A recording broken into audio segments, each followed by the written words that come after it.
बातमी मोठी आहे। टीईटी सक्ती रद्दची मागणी करत मुंबई पुण्यात शिक्षकांचं आंदोलन सुरू आहे। मुंबई पुण्यामध्ये शिक्षक आंदोलनात मुख्याध्यापक आणि शिक्षक तसेच शिक्षकेतर कर्मचारी सहभागी झाल्यात। टीईटी सक्ती रद्द करावी अशी मागणी केली जाते आणि याच मागणीसाठी शाळा बंद आंदोलन केलं जात आहे।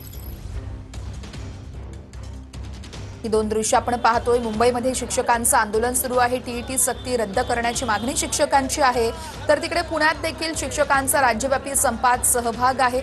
शिक्षण उपसंचालक कार्यालयामध्ये निवेदन दिलं जाणार आहे अशी ही माहिती मिळते आहे।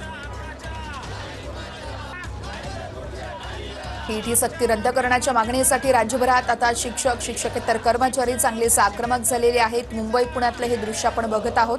शाळा बंद आंदोलन करत टीईटी सक्ती आहे ती रद्द करण्याची मागणी या सगळ्या शिक्षकांकडून केली जाते। इकडे मुंबईमध्ये सगळ्या शिक्षकांचं आंदोलन सुरू आहे, तर तिकडे पुण्यात देखील शिक्षकांचा मोठ्या संख्येने सहभाग आहे। शिक्षण उपसंचालक कार्यालयामध्ये या सक्तीच्या विरोधातलं निवेदन दिलं जाणार आहे। पुण्यात देखील शिक्षकांचा मोठा सहभाग आपण पाहतोय।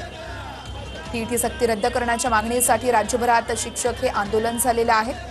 ही जी सक्ती आहे त्या सक्तीने अनेक शिक्षकांच्या कामावरती गदा येऊ शकते आणि त्याच अनुषंगाने आता ही तीन दृश्य आपण पाहतोय। मुंबई, कोल्हापूर आणि पुण्यामध्ये मुंबईमध्ये शिक्षकांचं आंदोलन सुरू आहे, तर तिकडे कोल्हापुरातील शिक्षक देखील चांगलेच आक्रमक झालेत।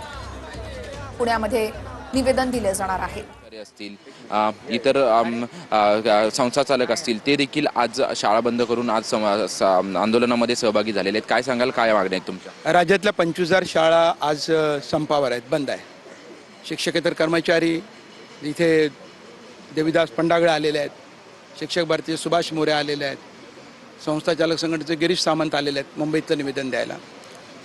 आमचे 3-4 मागण्या आहेत। एक तर टीईटीचा मुद्दा आहे। सुप्रीम कोर्टाचा निर्णय असला तरी तुम्ही पूर्वलक्षी प्रभावाने टीईटी सक्तीची नाही करू शकत। समवर्ती सूचीतला विषय आहे शिक्षण, त्यामुळे राज्य सरकारने तातडीने हस्तक्षेप करत टीईटीपासून संरक्षण दिलं पाहिजे जे कार्यरत शिक्षक आहेत त्या सर्वांना। अन्यथा हे सगळे शिक्षकच्या नोकऱ्या जाणार आहेत। जे जो टीईटी पास नाही त्याची नोकरी जाणार आहे सरळ सरळ पुढच्या 2 वर्षांमध्ये। काही लाख शिक्षक बाहेर जातील।